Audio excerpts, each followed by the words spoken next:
So welcome back, guys. Today, United have announced this transformational plan on their Twitter page. So what is this transformational plan about? Is this something that we've never heard about? Well, let's see. So according to the post that they put on Twitter, this is from their own words. The transformational plan aims to return the club back to profitability after 5 consecutive years since 2019. This will create a more solid financial platform from which the club can reinvest in men's and women's football success and improved infrastructure, which we don't have, by the way. As part of these measures, the club anticipates that approximately 150 to 200 jobs may be made redundant, subject to a consultation process with employees, and these would be in addition to 250 roles removed last year. Why do I bring this up? Well, I know people have already latched on to one thing. And no, it's not the fact that Omar Barada and INEOS have consulted us on this issue. It's not the fact that INEOS is trying to curb our losses. It's trying to reduce the losses. I'm pretty sure most people have latched on to the fact that there will be 150 or 200 more job losses. You think that in isolation is a problem? And yeah, I would say so. Why should people lose their jobs? But now you look at the situation that we're in. The entire Man United situation, if you were to put it in one. When we are already battling losses, 5 years of consecutive losses, why should we accommodate anybody? I'm saying anybody that is performing subpar. And when you look at the number, right, 150 to 200 losses, the key word is that they may be made redundant. So if they're going to be made redundant, the thing is, they're not jobs that have been needed in the first place. So essentially, we're streamlining things into more efficient processes. And when things become more efficient, what happens, guys? The one thing that happens is that things just become easier for us as a club. And when things become easier for us as a club, this means you can manage your costs better and you can manage your revenue better. You manage these two things, then profit comes in. Profit comes rolling in.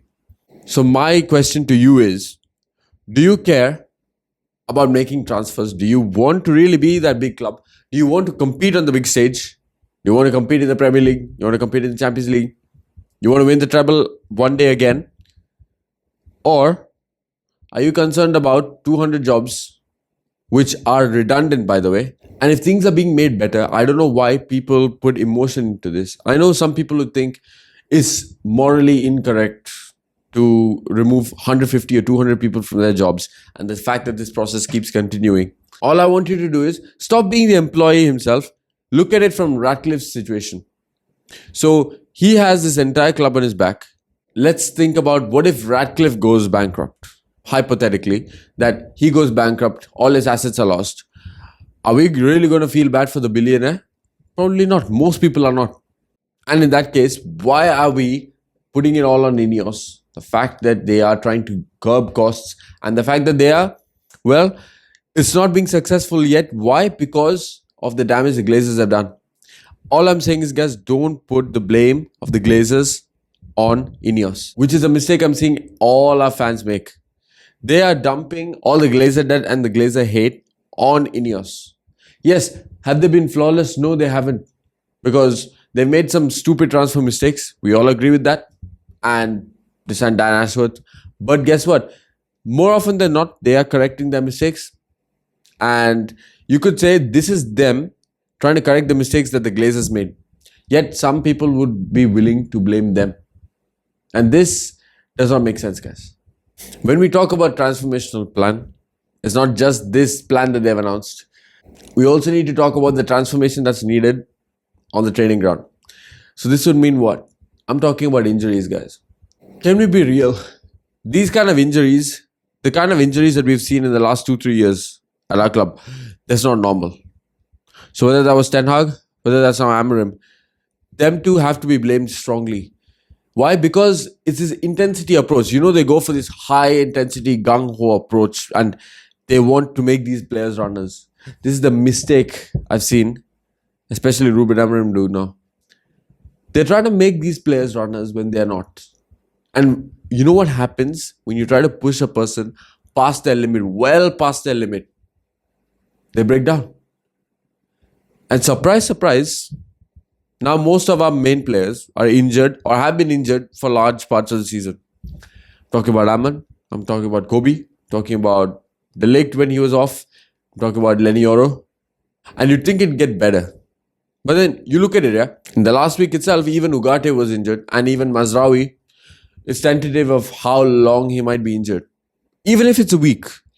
Why is one player even being injured for a week? Because I thought Amorim is this guy who rotates and who lets everybody have a chance. Yet, we're having players getting injured just because of intensity. Because players are being overworked. So, it's all fun when it's just one person. But when it's a couple of people, when it's 3, 4, 5 people, especially players like Ahmad who go high intensity all the time, then you should be looking at the manager for not covering up players, for not easing the load on certain players. And so, you might ask, what am I recommending? Well, change the system that you train in training, at least till the summer.